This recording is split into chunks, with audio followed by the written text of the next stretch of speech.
दिल्ली चुनावों पर आधारित दिल्ली के मुख्यमंत्री में आज बात उस सीएम की जिन्हें जैन डायरी केस ने कुर्सी दी, लेकिन प्याज की महंगाई ने कुर्सी छीन भी ली।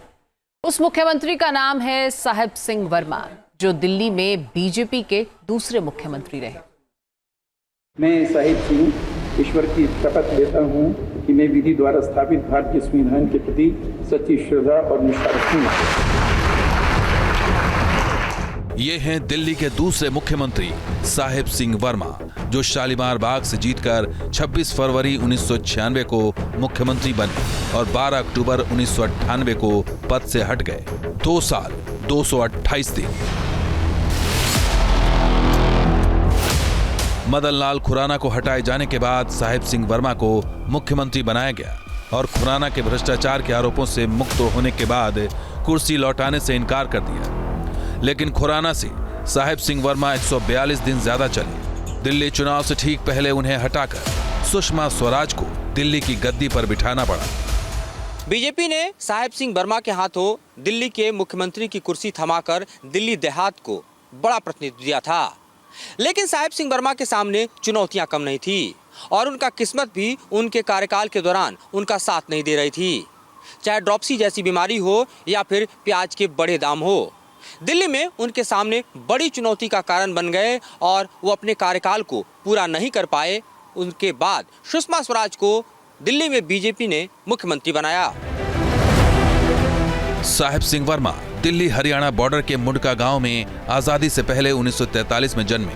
पिता मीर सिंह वर्मा जमींदार परिवार से थे, लेकिन बेटे को खेती किसानी से ज्यादा किताबों से प्यार था। साहिब सिंह वर्मा ने अलीगढ़ मुस्लिम विश्वविद्यालय से एमए किया, फिर लाइब्रेरी साइंस में पीएचडी की और दिल्ली के नगर निगम की लाइब्रेरी में काम करने लगे। लेकिन एक हलवाई की दुकान ने साहिब सिंह वर्मा को सियासत की राह दिखा दी। बताते हैं कि साहिब सिंह वर्मा को दूध जलेबी बहुत पसंद था। वो दिल्ली की एक फेमस दुकान पर दूध जलेबी खाने अक्सर ही पहुंच जाया करते थे। संयोग ये कि तब जनसंघ के नेता रहे अटल बिहारी वाजपेयी भी उसी दुकान पर आया करते थे। दूध जलेबी के दौर के बीच ही दोनों का परिचय गाढ़ा होता गया और साहिब सिंह वर्मा सियासत की राह पर चल पड़े। वो ये सोचते थे कि दिल्ली को उन्होंने देश की सबसे सुंदर शहर बनाना है। यहाँ के गरीबों का, कॉलोनियों का, गांव के लोगों का विकास करना है। बहुत सारे उनके सपने थे, मगर सारे अधूरे हैं। मेरी कोशिश रहेगी कि मैं वो सारे सपनों को पूरा कर पाऊँ। संयोग ये कि जिस नगर निगम की लाइब्रेरी से साहिब सिंह वर्मा का करियर शुरू हुआ, उसी नगर निगम से उनकी सियासत भी शुरू हुई। 1977 में साहिब सिंह वर्मा पार्षद बने।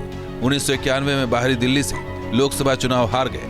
1993 में शालीमार बाग से विधानसभा चुनाव जीते और फिर मदन लाल खुराना की सरकार में शिक्षा मंत्री बन गए। जब वो मुख्यमंत्री बने तो उन्होंने एजुकेशन डिपार्टमेंट और विशेषकर जो स्कूल एजुकेशन का डिपार्टमेंट है वो मेरे को दिया, और जो हायर एजुकेशन था, मुखी जी दिल्ली यूनिवर्सिटी में प्रोफेसर भी रह चुके थे, उनको दिया गया। ये आज इंद्रप्रस्थ यूनिवर्सिटी ये हमारी सरकार ने डेवलप की है, उसी 93 to 98 के पीरियड में।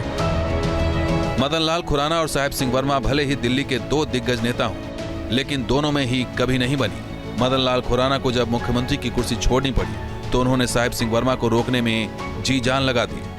हालात ये हो गए थे कि पार्टी को विधायक दल के बीच रायशुमारी करनी पड़ी। विधायक दल की बैठक में जब 48 में से 31 ने साहिब सिंह वर्मा के नाम पर सहमति दे दी तो उन्हें कुर्सी पर बैठने से कोई नहीं रोक पाया। मदन लाल खुराना के विरोध के बावजूद साहिब सिंह वर्मा की ताजपोशी हुई, लेकिन ये ताज कांटों भरा था, क्योंकि बतौर मुख्यमंत्री वे मंत्री उन्हें स्वीकार करने को तैयार नहीं थे जो कि मदन लाल खुराना के प्रति लॉयल थे। और ऐसे में कैबिनेट की बैठकों में भी दरअसल मंत्रियों और मुख्यमंत्री के बीच कई तरह के झगड़े हुए। हालांकि अपनी पकड़ मजबूत करने के लिए साहिब सिंह वर्मा ने कई तरह के बदलाव भी किए थे। साहिब सिंह वर्मा के कार्यकाल में एक झक्की सीएम भी देखा और सीएम कार्यालय का ड्रामा भी देखा। तब दिल्ली भले ही राज्य बन गई थी, लेकिन केंद्र से फंड मिलने में परेशानी आ रही थी। इसके विरोध का साहिब सिंह वर्मा ने अनोखा तरीका निकाला। साहिब सिंह वर्मा ने सरकारी गाड़ी लेने से इनकार कर दिया, वो साइकिल से चलने लगे। हालात ये हो गए कि मुख्यमंत्री साइकिल पर चलते थे और उनकी सिक्योरिटी में लगे जवान साइकिल के आगे पीछे जीप में चलते थे। साहिब सिंह वर्मा मुख्यमंत्री बनने के बाद शालीमार बाग के डीडीए फ्लैट में ही रहा करते थे। इससे समस्या खड़ी हो गई कि उनकी सिक्योरिटी में लगा स्टाफ कहां रहेगा। मुख्यमंत्री के सिक्योरिटी स्टाफ ने सरकारी पार्क में ही डेरा डाल लिया और स्थानीय लोगों का पार्क में टहलना भी बंद हो गया। कहते हैं इसके बाद कई लोगों ने दबाव डाला, तब जाकर साहिब सिंह वर्मा 9 श्यामनाथ मार्ग पर मुख्यमंत्री आवास में शिफ्ट हुए। श्यामनाथ मार्ग पर ही साहिब सिंह वर्मा का घर सभी के लिए खुला दरबार बना रहा। लोग बेरोक टोक उनके घर आते जाते थे, यहाँ तक कि लोग उनके बेडरूम तक भी पहुंच जाते थे और पता तक नहीं चलता। साहिब सिंह वर्मा को करीब से देखने वाले बताते हैं कि उनकी कुछ खासियत थी जो उन्हें औरों से अलग करती थी। साहिब सिंह वर्मा सिर्फ 4 घंटे सोते थे। सुबह 4 बजे से उनका रूटीन शुरू होता था। सुबह 6 बजे से भीड़ लगनी शुरू हो जाती थी। 18 घंटे काम करने पर भी थकान नहीं दिखती थी। इतना ही नहीं, जब जुकाम होता तो वो खुद अपने सिर की तेल मालिश करके जुकाम ठीक कर लिया करते थे। वो नशे के सख्त खिलाफ थे और दिल्ली विधानसभा परिसर को हर तरह से नशे से मुक्त रखा। अपने सरकारी आवास पर वो देसी गाय पालते थे। गाय का रोज दूध पीते थे, उसी दूध का घी खाते थे और नौकरों से खाना नहीं बनवाते थे। साहिब सिंह वर्मा के कार्यकाल में दिल्ली की बिजली पानी की व्यवस्था बदहाल थी, तो दिल्ली में ड्रॉपसी का केस भी उन्हीं के कार्यकाल में हुआ। 1998 में दिल्ली एनसीआर में सरसों का तेल खाने से लोगों की मौत होने लगी तो सवाल दिल्ली सरकार पर भी उठे और उसी समय प्याज के दाम आसमान छूते जा रहे थे। विपक्षी पार्टियां प्याज का माला पहनकर सड़कों पर उतर रही थी, सरकार को कोस रही थी और साहिब सिंह वर्मा से भी मीडिया सवाल पर सवाल पूछ रही थी। तभी दिल्ली के मुख्यमंत्री ने एक बेतुका सा बयान दे डाला। साहिब सिंह वर्मा ने कहा, गरीब आदमी उतना प्याज नहीं खाता, ये तो मिडिल क्लास और एलीट क्लास वाले खाते हैं। यहीं से साहिब सिंह वर्मा के कार्यकाल का काउंटडाउन शुरू हो गया। प्याज पर सरकार बुरी तरह से घिर गई और मदन लाल खुराना खेमे ने भी पूरा जोर लगा दिया। दिल्ली में विधानसभा चुनाव से चंद महीने पहले 12 अक्टूबर 1998 को उन्हें इस्तीफा देना पड़ा और जब वो 9 श्यामनाथ मार्ग से मुंडका के लिए निकले तो 5000 से ज्यादा जाटों ने मुख्यमंत्री आवास घेर रखा था। ये भीड़ बार बार कह रही थी कि एक जाट ऐसे नहीं घर जाएगा, लेकिन साहिब सिंह वर्मा ने कहा ताऊ जाने थे और भीड़ के बीच खड़ी सरकारी बस में बैठकर मुंडका के लिए रवाना हो गए। इसके बाद हुए लोकसभा चुनाव में साहिब सिंह वर्मा भारी वोटों से जीते और अटल बिहारी वाजपेयी सरकार में श्रम मंत्री बने। लेकिन 30 जून 2007 को दिल्ली जयपुर हाईवे पर कार हादसे में उनकी जान चली गई। दिल्ली देहात को जीत लेने वाले नेता ने इस दुनिया को अलविदा कह दिया। साहिब सिंह वर्मा का समय गुजर जाना न सिर्फ बीजेपी के लिए बल्कि दिल्ली के लिए भी एक बड़ा झटका था।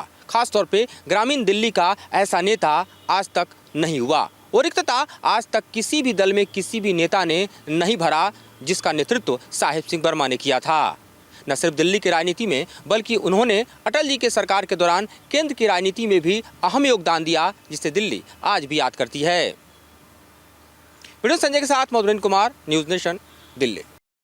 न्यूज नेशन अब व्हाट्सएप पर खबरों के ताजा अपडेट के लिए न्यूज नेशन के इस QR कोड को स्कैन करें।